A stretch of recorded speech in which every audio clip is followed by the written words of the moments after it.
Have you ever wondered how to add a file upload option to your Squarespace and Shopify forms?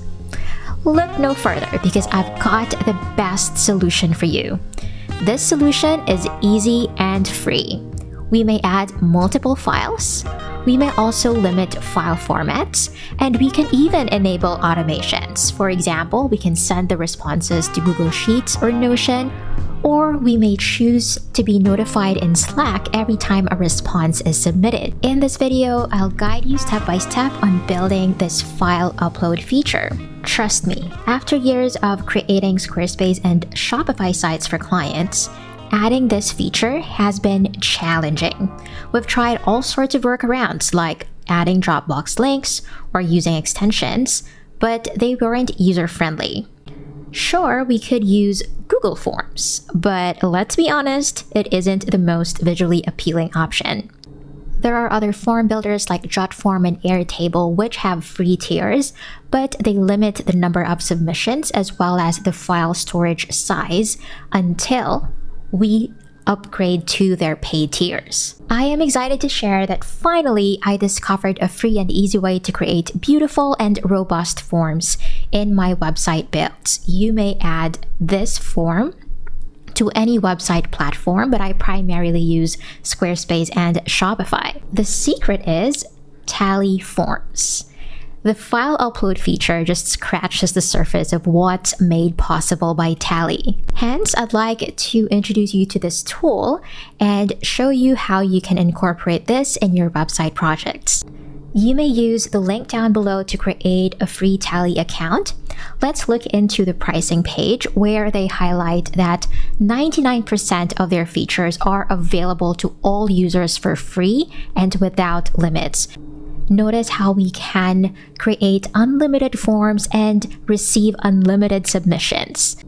We even have free access to their APIs, which is so generous and amazing because that allows us to enable automations and integrations with other software like Notion, Airtable, and Google Sheets. Tally creators really take pride of making most of their features for free. There might be a few instances wherein you might want to consider upgrading to their paid plans, and you may look into these premium features. I just would like to clarify something about file uploads, because even if we are on a free account, there is no limit to the file storage, and we can add unlimited file upload blocks. However, each file should not exceed 10 megabytes, and that's already more than enough for most use cases. If you need to accommodate file sizes that are more than 10 megabytes, that's the time you can consider the paid plan, because this allows us to upload a file that is more than 10 megabytes. Now that it's clarified, let's start creating forms with a Tally. You may click this sign up button if you don't have an account yet. To create a new form, you simply need to click this new form button, and the form will automatically be added to the space called My Workspace. This is a default workspace, but if you'd like to organize your forms further, you may create workspaces by clicking this plus icon opposite workspaces at the sidebar. After clicking the new form button, we'll be prompted to name our form. We may name this example feedback form, and then we have the option to start from scratch or use a template. Personally, I love starting from scratch, so I will click that option, and now we're able to add form blocks. We can access the blocks by hitting the / button on our keyboard. We'll find that there are various input fields that are supported by Tally. We have linear scale, signature, ratings. Feel free to explore these input fields. If you scroll down, there are other content that's supported inside the form, including headings, labels, dividers, images, and videos. Personally, I like starting with these questions blocks because the headings and the input fields are already combined. For example, if I choose this question plus short answer, then we'll be prompted to type our question. For example, if we're asking for the name. Note that we can easily recreate these by adding a heading layout block first, followed by a short answer input block. To demonstrate that, let's simply hit enter and hit the / button to reveal the block options. Alternatively, we may click this plus button to the left to insert new blocks to the bottom. We scroll down and add a heading 3, insert and name it accordingly. And then we can insert another block, this time a short answer input block. Then we'll notice that this input field will be automatically associated with the layout block that it succeeded. To delete any block, we may hover over it or click it and hit this delete icon opposite it. Alternatively, we may select the blocks that we wish to delete and hit the delete button on our keyboard. We may configure each question by clicking the 6 dot icon. Notice how we have the option to require this question or specify minimum and maximum characters. The hide block option would be useful if you are using the conditional logic. We may also add a placeholder text. For example, if this is for the first name, I can add the first name as the placeholder. We add the rest of the questions by following the same process. For example, I can ask for the email address by going to questions and choose this option to add question plus email, and I will add email address as the heading. And then I can start adding another question and answer. This time we need a long answer field for their feedback, and that will be this combination. So I'll insert and just add feedback. Now, if they would like to add any supporting documents, we can add the file upload block, which is the feature that we'd like to highlight today. So I'll add another block, and under questions, there is an option to add a question plus file upload. I'll insert it and then I'll add file upload, but I'll probably just make sure that this is not required because they might have a feedback and not need to submit any supporting document. So I'll simply not require it, but then I'll also add additional information for this question. So I'd like to add supporting text after this heading. I can do that by pressing enter while I am in this heading field, or I can insert a block using this plus icon. So I will add a layout block, and that can be a text. Now I may start typing more information about this block or question and maybe emphasize that this is an optional question. We may configure this file upload field further by clicking the 6 dot icon. Notice how we have the option to allow multiple files, or to specify the minimum and maximum file number, or the maximum file size. We may also specify the allowed file formats. For example, if you only wish to accept image files, then you can use JPEG, PNG, and GIF. If you'd like to ask for the last name too, we can simply add another input field after our first name. So if I click this insert block button, I can choose to add a short answer input block. Then we can start typing our placeholder.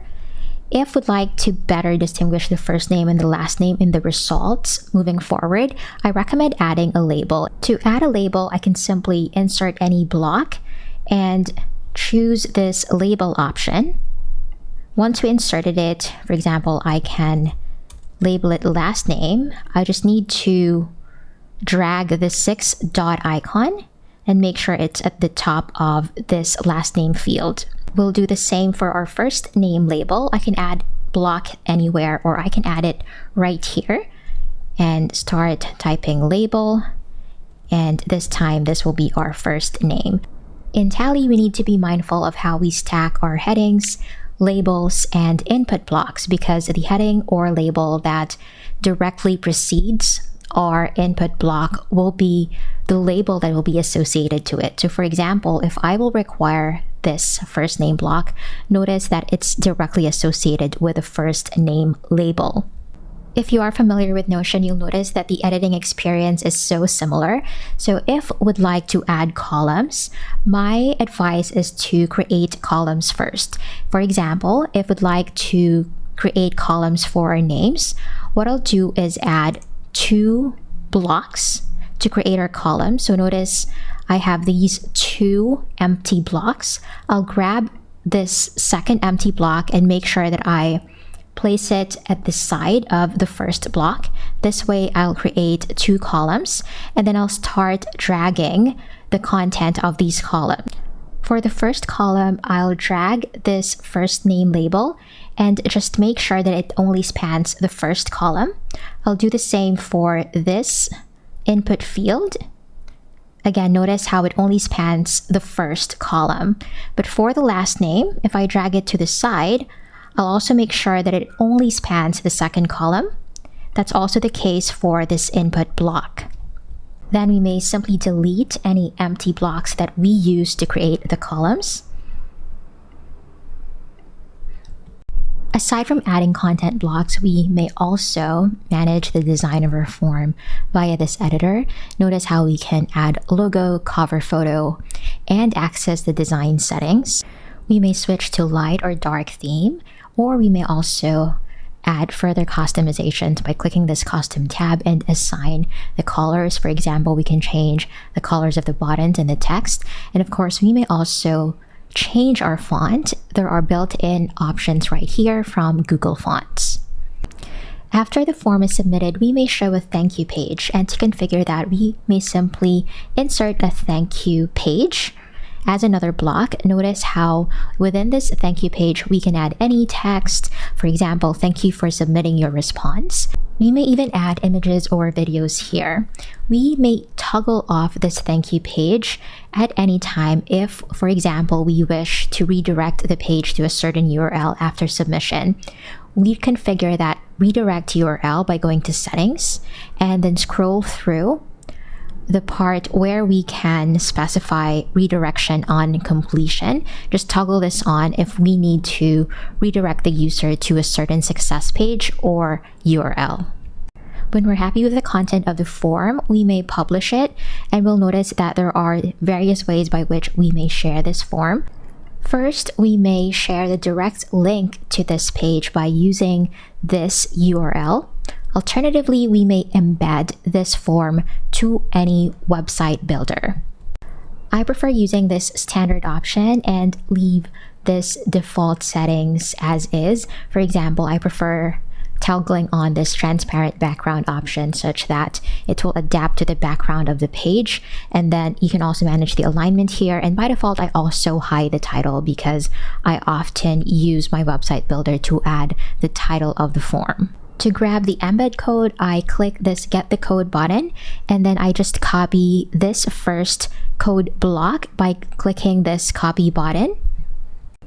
Then to add it to any Squarespace site, I prefer using the classic editor because it works nicely with embed codes or code blocks. So from this catalog, I scroll down until this option to add a classic editor shows up. Once I click that, I will have access to the classic editor, and then from here I can add any block by clicking this insert point.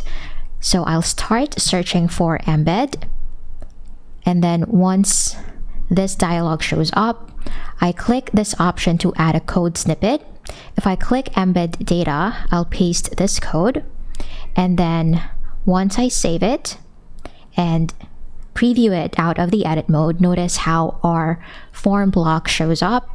It will likely not show up when we're on edit mode, but try opening an incognito window and then you'll find that the form should be visible. If would like to adapt to any color theme, you can click this option to edit the section colors and switch to any color theme of our choice. We may also make the content width smaller by setting it to medium. Again, these options are available when we're using the classic editor. We may use Fluid Editor in adding the other parts of this page.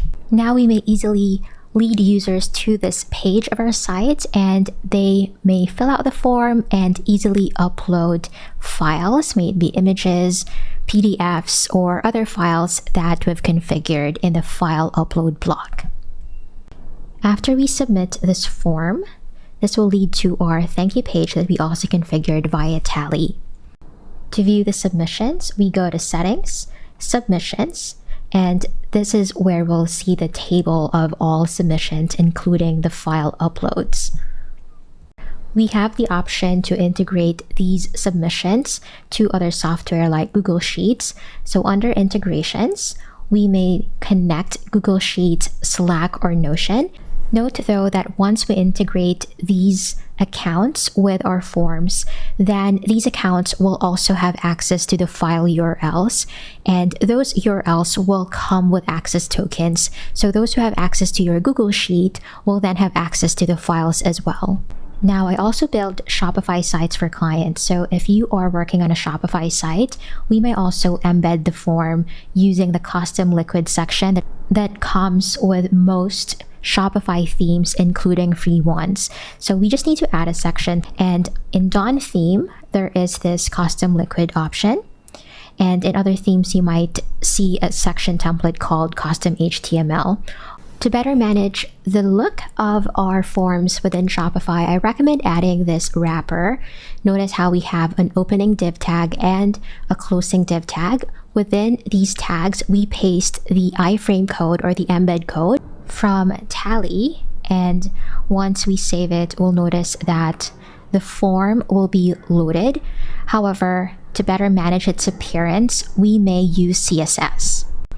Within the Custom CSS tab, we may paste this CSS. You can copy this to get started, but if you'd like to learn more about the basics of CSS in Shopify, I do have a workshop for that I'll link down below. Then we can use the same process to add the form to any page of our Shopify site. I hope this served as a great introduction to the power of Tally Forms. And if you find this tutorial helpful, please like this video, share with your friends, and subscribe to this channel. And if you're looking to build your expertise as a web designer, please check out my programs, Standout Squarespace and Standout Shopify. This is where I support web designers in learning how to code and learning different tools such as Tally, such that you can run your web design business with ease.